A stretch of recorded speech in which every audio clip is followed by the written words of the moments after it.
¿tú cuál crees que es el papel que juega el modelo económico dentro de esas dinámicas y por ende en la construcción de la paz con la naturaleza? Pues precisamente el modelo económico juega un rol totalmente perverso, porque hemos estado en un modelo económico extractivista, sin límites planetarios, sin límites de la naturaleza. Hemos estado en un modelo económico de la exclusión, de beneficiar a algunos, de la inequidad. Entonces se ven las inequidades y uno ve pues las cifras tan aterradoras que un porcentaje mayoritario de la población solo tiene acceso a una o dos comidas al día. Y eso es un tema de acceso a recursos naturales, porque la comida se basa en un recurso natural. ¿M? Y es un problema del tipo de economía. Hola, antes de pasar con esta nueva entrega de conversaciones de poder ambiental, quiero aprovechar para recordarte que Poder Ambiental es un espacio que busca cada vez hablar más y mejor de medio ambiente. Y para lograr eso necesito que me ayudes con una cosa, y es que nos sigas en nuestras redes sociales. Nos puedes encontrar en TikTok y en Instagram como poder.ambiental y nos puedes encontrar en YouTube y en Spotify como Poder Ambiental. Si nos sigues, es más fácil que cada vez tengamos mejores invitados para tener mejores conversaciones. Recuerda, lo ambiental es poderoso y lo ambiental es político. Muy buenas tardes a la gente de Poder Ambiental. Bienvenidos a una nueva entrega de nuestro podcast Conversaciones de Poder Ambiental. Hoy, ustedes la deben reconocer, estamos con Sandra Valenzuela. Sandra, para que lo tengan presente, es abogada de la Universidad del Rosario, en donde tiene una especialización en Derecho Ambiental. Sandra tiene dos maestrías adicionales a la especialización de la Universidad de Ohio, una en medio ambiente y naturaleza y otra en asuntos internacionales y estudios de desarrollo. Y en términos de experiencia laboral, me parece importante decir que Sandra tuvo una carrera muy importante en parques nacionales naturales y hace unos años está trabajando en la WWF, la del Panda. Y ahorita nos va a hablar de eso, donde actualmente es la directora ejecutiva para Colombia, es decir, la propia. Sandra, bienvenida a Conversaciones de Poder Ambiental. No, pues Juan Pablo, un gusto para mí estar en Poder Ambiental y para WWF poder estar teniendo esta conversación y compartir realmente qué significa el poder ambiental. Súper, súper, perfecto. Empecemos entonces, háblanos un poco de la WWF. ¿Qué es? ¿Hace cuánto está aquí en Colombia? ¿Y cuál es tu trabajo allí en la organización? Mira, WWF es una organización que está en alrededor de 100 países, tiene más de 60 años de creación y lo que busca es detener la pérdida de la biodiversidad, generar un modelo de desarrollo inclusivo e incluyente frente al acceso a los recursos naturales basados en sus propios límites y generar también alternativas para reducir el exceso de uso de cierto tipo de recursos como son la energía, los plásticos, entre otros. En Colombia llevamos 30 años. Donde empezamos a trabajar en el Pacífico colombiano.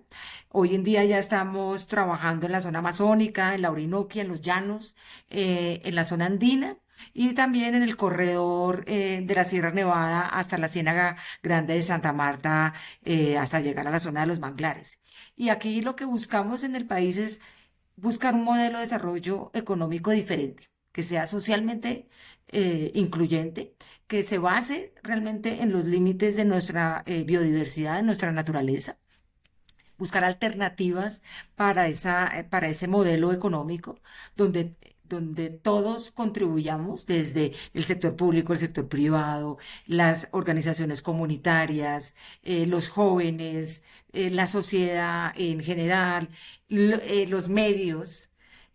Para poder realmente generar un modelo de apropiación diferente y reducir la pérdida de biodiversidad que estamos viviendo, abordar las crisis climáticas y reducir, por ejemplo, la vulnerabilidad por los cambios climáticos. Y obviamente lo que estamos buscando es un bienestar social de todos nosotros. ¿Trabajo ahí cuál es? Tú tienes un equipo, hablas un poquitico de tu trabajo ahí. Es harto, ¿no? Es harto, harto trabajo. Pues mira, aquí le llamamos amistosamente la familia Panda. Y la familia Panda somos aproximadamente 120 empleados directos, pero la familia Panda, así como cualquier familia, tiene primos, sobrinos, hermanos y demás. Y trabajamos en alianza. Para nosotros, uno de nuestros valores es la colaboración. El trabajo en combo. Entonces, trabajamos con diferentes organizaciones de la sociedad civil, con organizaciones étnicas, con organizaciones campesinas, con el sector público, nacional, regional, local, municipal, con empresas, con la cooperación internacional, con las agencias de desarrollo, con Naciones Unidas, con medios. Con diferentes actores para que en conjunto esa gran familia de aliados, de colaboradores, de asesores, generemos realmente ese cambio sistémico que estamos buscando en el modelo económico y social del país. Oye, hay una cosa que me llama muchísimo la atención del trabajo de la WF y es la importancia que ustedes le dan a la comunicación. Digamos que ustedes, por ejemplo, tienen vallas. Hay una campaña buenísima de ustedes que es esta de la comida, ¿cierto? Que no la desperdicies y que es valiosa. ¿Tú cómo entiendes la importancia de la comunicación dentro del trabajo de la organización que tú lideras aquí en Colombia? Para nosotros la comunicación es un pilar de generar información, de conectarte con lo que más te importa. Y por lo general conectarte con lo que más importa, que es lo que llevamos trabajando hace 30 años en WWF en Colombia, es con la salud, con tu familia, con la naturaleza, con tu comida, y para eso necesitamos diferentes herramientas para poder conectar e informarte con lo que más te importa. Entonces, por eso generamos campañas de dónde vienen los alimentos, por qué se pierden los alimentos y ese impacto que genera el 50% de desperdicios, la historia de los alimentos y la naturaleza, qué tipo de alimentos debemos de consumir. Y entonces la comunicación se vuelve un pilar para generar información, para conectar con lo que más nos importa, es decir, nuestra vida, con la naturaleza y poder generar los cambios de comportamiento, tanto desde lo individual a lo colectivo, cambios de política pública. Creemos que la comunicación tiene un poder importantísimo para generar instrumentos de legislación, de regulación, de comportamiento para generar una sostenibilidad y esos cambios que se requieren. Entonces, no se vuelve un fin en sí mismo, sino también un medio poderoso para movilizar a cada vez más gente frente a ese cambio de paradigmas. Súper interesante. Tú ahorita estabas mencionando la naturaleza y la vida. Entonces, digamos que eso me ambienta a la siguiente pregunta y es, para ti, ¿qué es paz con la naturaleza? Mira, ahí me das realmente en mi ser. Tú me preguntabas hace unos minutos, ¿qué hace Sandra Valenzuela en WWF? Y parte de mi rol precisamente es dirigir una organización que está abocada por proponer diferentes alternativas y formas de abordar conflictos socioeconómicos, sociales y económicos que media la naturaleza. Tenemos conflictos por acceso a la tierra, tenemos conflictos por tener medios económicos, tenemos conflictos por minería ilegal o actividades ilegales de madera o de otro tipo de recursos naturales, tenemos extractivismo, tenemos deforestación y todo eso empieza a producir diferentes tipos de conflictos. Entonces, paz con la naturaleza es poner a la naturaleza como parte del centro del abordaje de esos diferentes tipos de conflictos y mediante entender cuáles son los límites de esa naturaleza, pero las bondades y los beneficios de utilizar adecuadamente esa naturaleza para recomponer esos conflictos socioambientales o socioeconómicos y generar realmente una distribución equitativa de los beneficios de usar adecuadamente la naturaleza, de generar acuerdos de uso de esa naturaleza, acuerdos de no uso, de conservación, para que realmente buscar una equidad, una inclusión social, una generación de distribución de esos recursos, de acceso a la tierra. Entonces, entra la naturaleza como el centro y el eje para abordar y redimensionar los conflictos de acceso a recursos naturales, tanto renovables como no renovables. Pues, a ver, si entendí, es ponerla en el centro y accionar como los mecanismos que se tienen que accionar para que ella estando en el centro pueda seguir estando en el centro. Es decir, puede sonar, Exacto. sí, pero ese es el ejercicio. Bien, entonces ahorita Y te voy a dar un par de ejemplos como para clarificar el concepto. Entonces, nosotros, parte de los conflictos se dan por acceso a recursos naturales, es decir, por acceso a la naturaleza, para ponerlo sencillo. ¿Cuáles son esos recursos naturales? Acceso a tierra, acceso al bosque, acceso a minerales preciosos, que son recursos naturales no renovables, acceso al carbón, acceso a una zona donde puedas poner tu casa, acceso al agua, ¿sí? A diferentes tipos. Y eso cuando empieza a entrar unos temas de que todos queremos acceder indiscriminadamente o que no hay para todos o que unos tienen más y otros no tienen o son excluidos o estamos desperdiciando cierto tipo de recursos naturales, eso entra en choque, ¿sí? Y entonces ahí se dan los conflictos socioambientales. El hecho de cambiar ese paradigma ya y que la naturaleza sea una base para construir la paz, el diálogo, donde se genera que una redistribución de esos recursos naturales, empezamos a cambiar, a adaptar un enfoque diferente, a generar un acuerdo social innovador, ¿sí? Donde se empieza a ver una redistribución de esos recursos naturales, de lo que llamamos de la riqueza, ¿sí? Se generan acuerdos y se promueven alternativas para que todos podamos acceder. Entonces, la naturaleza se vuelve como un eje central para abordar los conflictos teniendo en cuenta sus propios límites, pero también una redistribución y una inclusión de todos que podemos acceder a ellos. Y por eso es que un WWF trabaja en eso. y además de los conflictos, ahí la siguiente pregunta es, ¿tú crees que nosotros nos debemos enfocar en evitar los conflictos ambientales o en la forma en la que se manejan? Digamos, la experiencia de la WWF, ¿cómo la ves tú en eso? Mira, yo creo que es de ambos sentidos. El ideal y el deber ser sería evitarlos o y no tenerlos, ¿sí? Pero en este momento de la realidad, tanto colombiana como la realidad global, es que partimos de que tenemos una desigualdad en la repartición de tierras, del acceso a la tenencia, una falta de espacios de participación, tenemos ilegalidades frente al tráfico de recursos naturales, economías ilícitas, extracción desmedida de cierto tipo de recursos, entonces hay conflictos.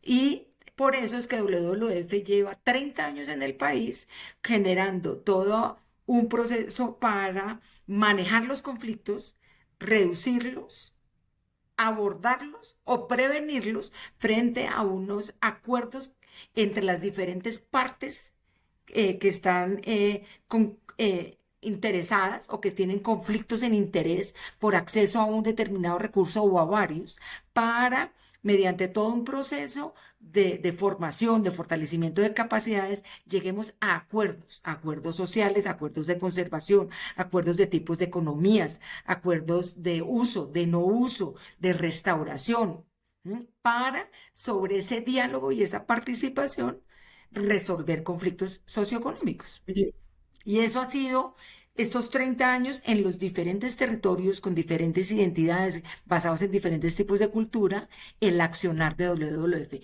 generar una conservación inclusiva y que la naturaleza sea como el eje central de construcción de esa paz en los territorios. tú ahorita estabas mencionando que la WWF está en 100 países. Los problemas y los conflictos ambientales que tú has identificado en Colombia son exclusivos de Colombia o cómo se repiten en los otros países del mundo. Es decir, somos una islita o cómo es la vaina ahí. No, no somos una isla. Hay muchos problemas que son comunes. El tema de tierras es muy común. El tema de tráfico de recursos naturales es muy común. El tema de la deforestación es muy común. El tema de la degradación por cierto tipo de agricultura es muy común. Soya, palma, grandes extensiones de ganadería, etcétera. Es muy común en muchos países, por ejemplo, de bosque tropical, todo lo que es el Congo, por ejemplo, todo el tema de minería ilegal es muy conocido, el tema de la deforestación es muy conocido. En Indonesia el tema de la pérdida de los recursos naturales y conflictos frente a grandes extensiones de palma africana y por ende desplazamientos de comunidades ancestrales y étnicas. Entonces hay unas similitudes. Hay otros que sí son temas particulares que entran en Colombia y que incluso están permeando la región. Y entonces ahí entra las economías del narcotráfico, que finalmente es acceso a recursos naturales eh, de manera ilícita, ¿sí? Es un uso ilícito de la tierra. Y entran a permear a toda la región y a desestabilizar a toda la región y a generar todo unas mafias internas. Y eso no necesariamente está en otros países. Entonces, pero el acceso a recursos naturales eh, es, es un conflicto muy similar en diferentes países, pero la escalada del conflicto o las diferentes variedades del conflicto, ya tanto armado como político, tiene un tinte diferente en Colombia. Y lo sabemos pues desde hace más de 60 años, que varía también incluso dependiendo de las regiones o de los diferentes tipos de grupos armados con los que nos enfrentamos en el país. Ahorita tú estabas hablando, por ejemplo, digamos que lo de los monocultivos que arrasan con estas zonas que son muy valiosas, pero generan pocos ingresos económicos, ¿cierto? Entonces, algo que es muy importante para muchas personas a nivel global, no genera suficientes ingresos económicos y eso puede estar afectando muy significativamente la forma en la que se usa el suelo.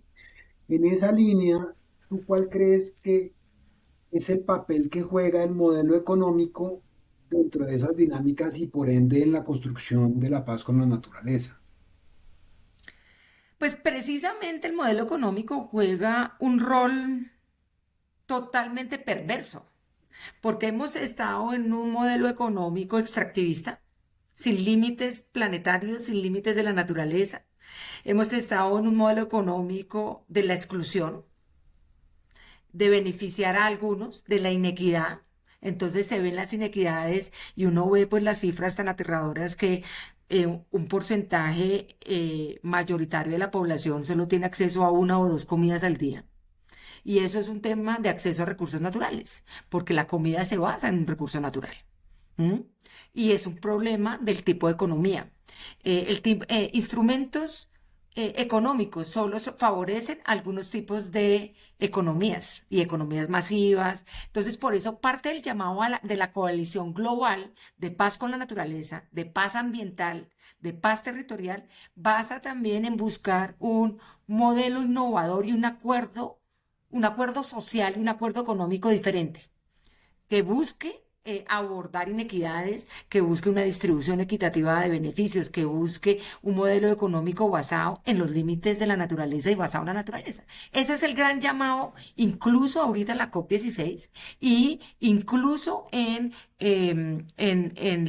los acuerdos de clima que se están buscando revisar y en esos indicadores y en los indicadores de los objetivos de desarrollo sostenible. Y si uno articula esos tres derroteros y estos tres compromisos de los diferentes países, uno se da cuenta que tiene que llegar a un modelo económico diferente, que es lo que se está discutiendo hoy en día, por ejemplo, en espacios como el G20 o en Naciones Unidas, en el tema de seguridad, es mirar y revisar el modelo económico. Porque esos son los espacios que habilitan esas conversaciones. Ahí, digamos, otra pregunta sería es, por ejemplo, uno observa que por lo menos desde la cobertura mediática, el evento más importante del año es la COP de cambio climático, ¿cierto?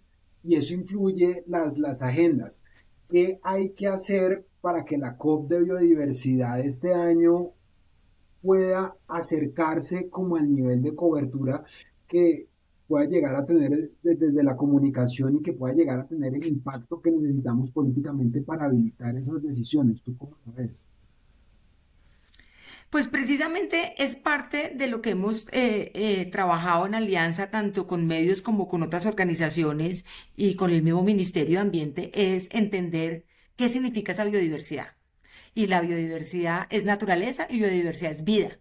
Y por ende, el comprometernos en el plan de acción de esa vida, ¿sí? Para no ponerlo en términos técnicos, que es el plan que se va a generar por parte de los países y en los acuerdos, tanto en ecosistemas comunes o en regiones comunes, como puede ser la Amazonía, como puede ser la zona pacífica o Caribe, o los países del sur, de comprometernos en conjunto frente a una acción por esa vida, por la naturaleza, con esa, para generar realmente unas métricas y unos indicadores de cambiar el modelo económico, de generar el modelo económico basado en agua, basado en reducir de la vulnerabilidad por los cambios climáticos que se tienen, que la agricultura sea basada en la naturaleza. Eso es realmente la importancia que tiene en este momento la COP de biodiversidad.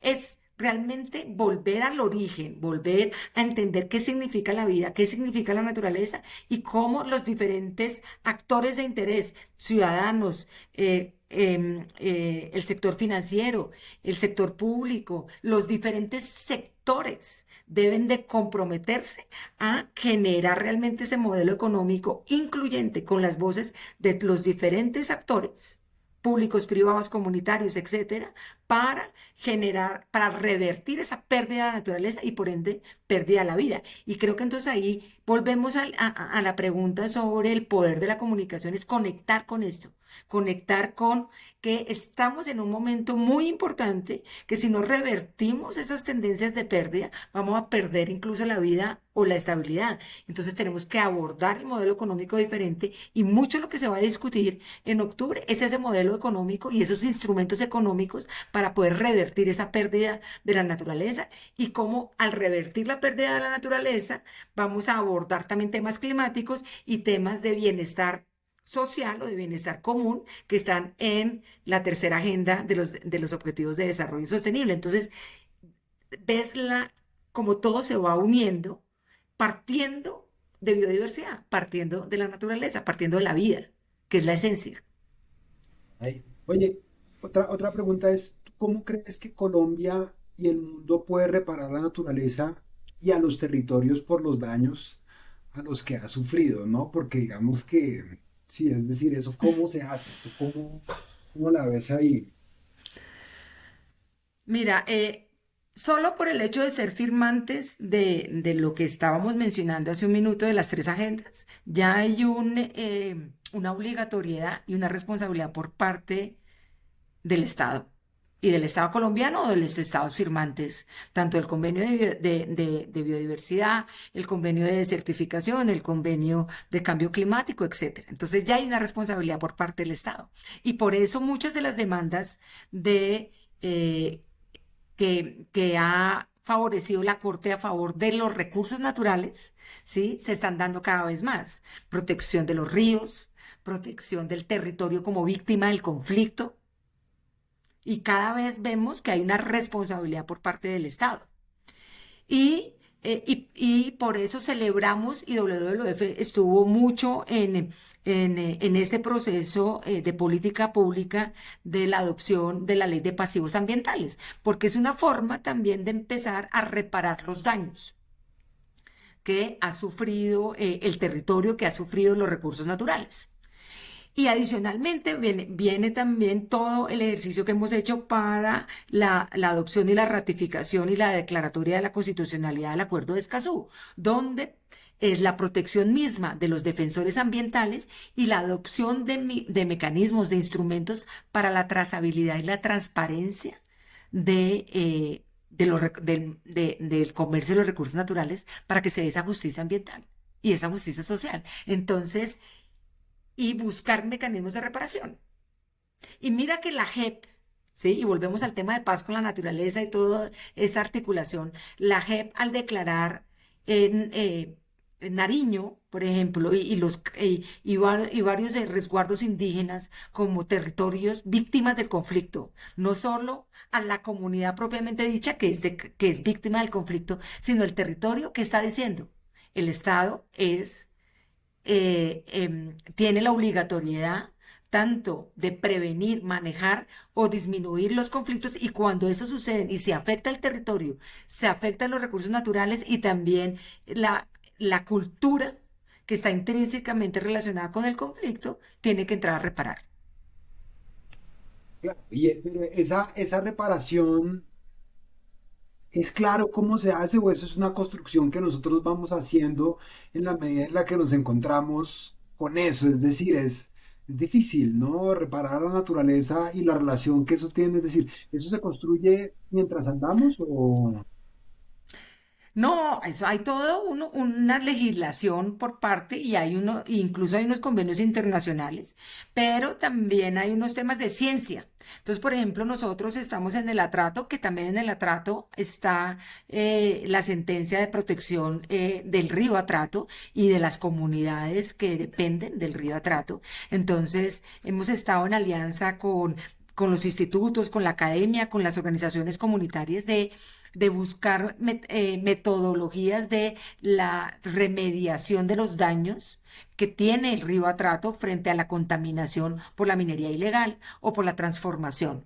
Entonces, para poder mirar poco a poco qué significa remediar, restaurar y volver al estado natural, o que vaya en buen manejo hacia un estado natural, o por lo menos de funcionalidad ecológica, para reducir la vulnerabilidad misma de las comunidades o el grado de contaminación que se tenga en el mismo río. ¿Sí? Entonces, ahí viene toda la ciencia y toda la articulación de diferentes expertise para poder definir, dependiendo del tipo de ecosistema o dependiendo del tipo de afectación, qué significa, qué se entiende por restaurar y por remediar. Y no es como muchos lo interpretan de venga y sembramos un par de árboles, sino el tema va mucho más allá de realmente volver a la funcionalidad de un tipo de región o un Claro, tipo de ecosistema. así es. Hay que construir esa relación que tiene la gente con el Es territorio que reconstruirlo. tenía antes y volver a aprender cómo se relacionaba la gente antes de estos problemas tan graves que nosotros teníamos. Y por eso es el manejo adaptativo. También tenemos que abordar ya que hay cierto tipo de situaciones, ¿sí? Y cierto tipo de cambios hechos, cómo nos adaptamos y abordamos esos cambios también para reducir como la vulnerabilidad que tiene la sociedad o las comunidades que habitan en diferentes tipos de territorio, y también cómo volvemos al tema remediarlos o compensarlos para empezar a adaptarnos a esos mismos cambios que se han venido generando en los diferentes Sandra, territorios. la última pregunta como específica que yo te quería hacer es, Tú empezaste trabajando en el área legal de qué, de parques nacionales naturales hace unos años. ¿Tú qué crees que ha cambiado en estos últimos años en la gestión ambiental en Colombia y si lo que ha pasado te hace sentir optimista sobre el futuro del medio ambiente en Colombia y a nivel global?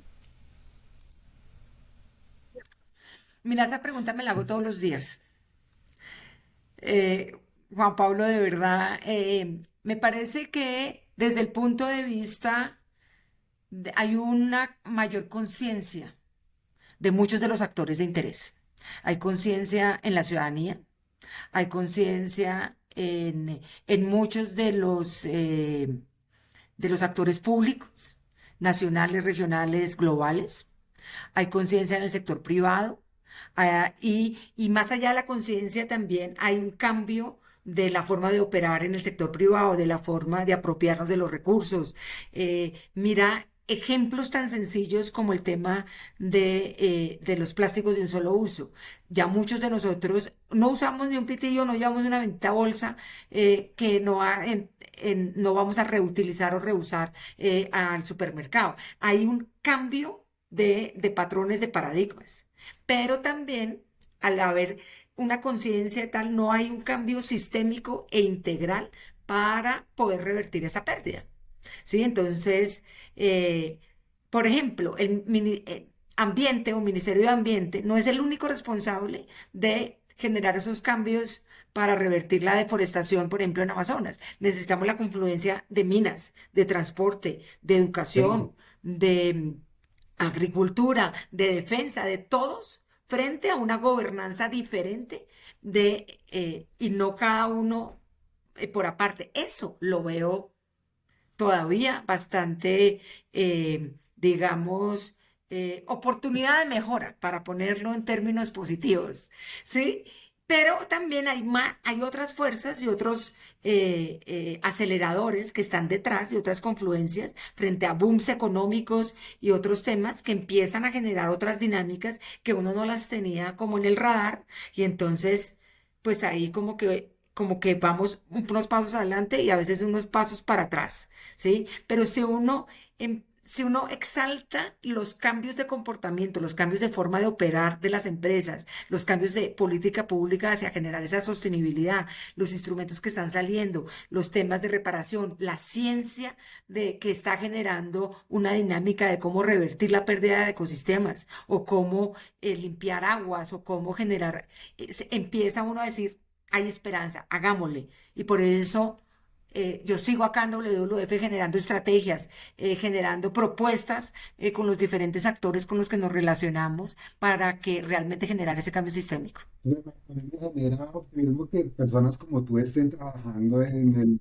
este ejercicio, hacerle bien. Hagámosle. Las dos últimas preguntas que le hacemos a todos nuestros invitados e invitadas. Mm, Las Esas son corchadoras. que diga la gente, para ti qué es poder y para ti qué es política. Bueno, poder, vámonos con poder. Es como la fuerza de generar o de conducir cambios para el bien común. ¿Sí? Es como esa capacidad de movilizar a otros. Eso para mí es poder, es como esa fuerza, esa movilización que se ejerce entre otros en una sociedad. Lastimosamente ese poder puede ser utilizado a favor o en contra o en superioridad o en inferioridad. Entonces, pero el poder bien utilizado, esa fuerza y esa capacidad de mover a otros para hacer un bien común, eso es parte y de utilizarlo para una economía positiva, para una economía basada en la naturaleza. Eso me parece que es súper inspirador. El poder bien manejado, esa fuerza de generar esa conciencia social o esos cambios que se generan en un grupo determinado. Política, a ver, eso es como la ciencia de gobernar. ¿M? Que lo puede tener uno desde una organización como WWF Colombia o como una ciencia de administrar el Estado. lo público, los intereses que nos competen a todos. Eso es para mí política. Sandra, muchísimas gracias por este espacio y por todo el trabajo que hacen ustedes ahí en WWF y espero que esta no sea la última vez que hablemos aquí en Poder. Pues yo espero que esa sea la primera de muchas y de variadas. Tenemos mucho que conversar, Juan Pablo. Gracias, porque a través de Poder Ambiental podemos generar esa conciencia pública y ese motor de generar los cambios que necesitamos, no solo a nivel de las diferentes regiones, a nivel de país, sino a nivel Mil global. gracias y a todos ustedes muchas gracias por habernos acompañado en el día de hoy. Chao. Gracias. Muchísimas gracias, Juan Pablo.